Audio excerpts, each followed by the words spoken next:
ചുനക്കര തിരുവൈരൂർ ശ്രീ മഹാദേവർ ക്ഷേത്രത്തിൽ പറക്കെഴുന്നള്ളിപ്പിന് തുടക്കമായി. താലപ്പൊലിയുടെയും വാദ്യമേളങ്ങളുടെയും അകമ്പടിയോടു കൂടിയാണ് കൈനീട്ടപ്പറയ്ക്ക് സ്വീകരണം നൽകിയത്. ചുനക്കര തിരുവൈരൂർ ശ്രീ മഹാദേവർ ക്ഷേത്രത്തിലെ തിരുവുത്സവത്തിന്റെ മുന്നോടിയായുള്ള പറക്കെഴുന്നള്ളിപ്പിന് തുടക്കമായി. തൃക്കൊടിയേറ്റ് ജനുവരി 30-നും പ്രസിദ്ധമായ തിരുവാറാട്ട് ഫെബ്രുവരി 8-നും നടക്കും. ഓണാട്ടുകരയിലെ ഉത്സവ ആരവങ്ങൾക്ക് തുടക്കം കുറിക്കുന്ന ചുനക്കര തിരുവൈരൂർ ശ്രീ മഹാദേവർ ക്ഷേത്രത്തിലെ തിരുവുത്സവത്തിന്റെ മുന്നോടിയായുള്ള പറക്കെഴുന്നള്ളിപ്പാണ് ആരംഭിച്ചത്.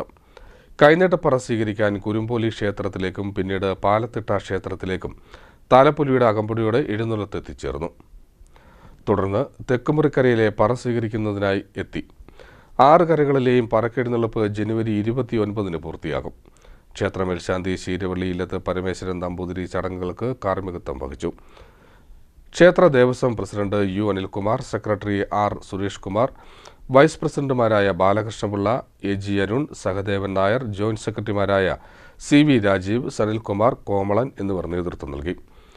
6 കരകളിലെയും പറക്കെഴുന്നള്ളിപ്പ് ജനുവരി 29-ന് പൂർത്തിയാകും. ജനുവരി 3 വരെ തെക്കുമുറി കരയിലും, ജനുവരി 5 മുതൽ 9 വരെ കരിമുളയ്ക്കൽ കരയിലും, 11 മുതൽ 13 വരെ കോമലൂർ കരയിലും, 15 മുതൽ 18 വരെ നടുവിലമുറിക്കരയിലും, 20 മുതൽ 24 വരെ വടക്കുമുറിക്കരയിലും, 26 മുതൽ 29 വരെ കിഴക്കുമുറിക്കരയിലെ പറക്കെഴുന്നള്ളിപ്പോടെ പൂർത്തിയാകും. തൃക്കൊടിയേറ്റ് ജനുവരി 30-നും ചരിത്രപ്രസിദ്ധമായ തിരുവാറാട്ട് മഹോത്സവം ഫെബ്രുവരി 8-നുമാണ് നടക്കുന്നത്. CDNet news, Charummood.